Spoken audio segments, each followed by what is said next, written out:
O plenário do Supremo Tribunal Federal decidiu que, para fins de partilha de herança, cônjuges e companheiros devem ter o mesmo tratamento.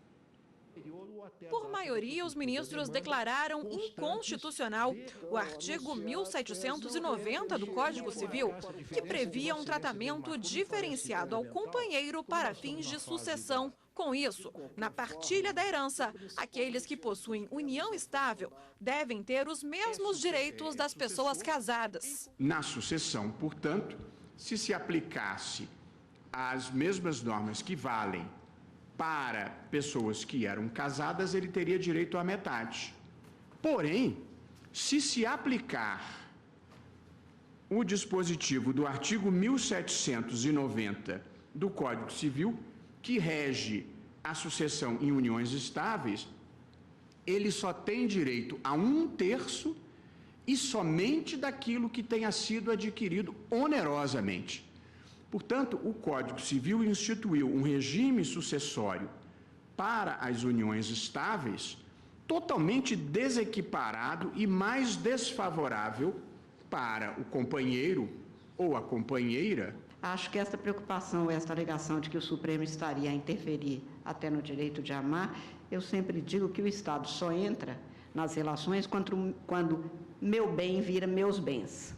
Porque enquanto está tudo bem, ninguém nem está se lembrando da existência do Estado. Tenho para mim, portanto, que a declaração incidental reconhece ou homenageia a tentativa que fizemos na interpretação dada à equiparação das uniões estáveis àqueles que formalizam os seus contratos de casamento com igualdade de direitos, ao princípio maior desta Constituição, que é o da dignidade, que supõe a liberdade com responsabilidade e a igualdade em todos os tipos de relações a partir das opções feitas livremente. Ainda durante a sessão, os ministros decidiram que o resultado de uma ação coletiva, proposta por uma associação, alcança apenas aqueles que estavam filiados na data do ajuizamento do processo.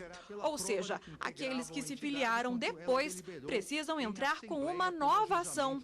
A maioria dos ministros acompanhou o relator, ministro Marco Aurélio, entendendo que quando a ação é ajuizada, os associados precisam estar devidamente identificados e esse rol não pode ser ampliado posteriormente. A eficácia subjetiva da coisa julgada, formada a partir de ação coletiva de rito ordinário, ajuizada por associação civil na defesa de interesses dos associados, somente alcança os filiados residentes no âmbito da jurisdição do órgão julgador que o sejam em momento anterior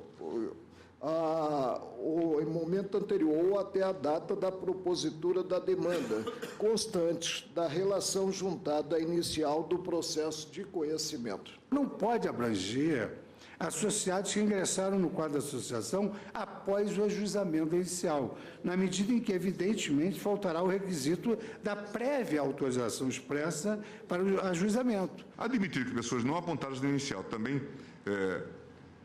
pudessem aproveitar do título executivo judicial da ação coletiva faria com que os mesmos se aproveitassem da interrupção da prescrição que se opera nos termos do artigo 240, parágrafo 1º do novo Código de Processo Civil.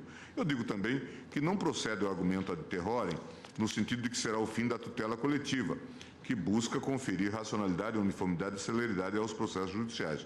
Com o advento do novo Código de Processo Civil, com a sistemática da repercussão geral e de julgamento de recursos repetitivos, fortaleceu-se o respeito aos precedentes judiciais, de modo a assegurar a uniformidade e celeridade dos julgados. E aí eu cito o dispositivo já conhecido, multicitado aqui, do artigo 927 do Código de Processo Civil, a propósito da matéria.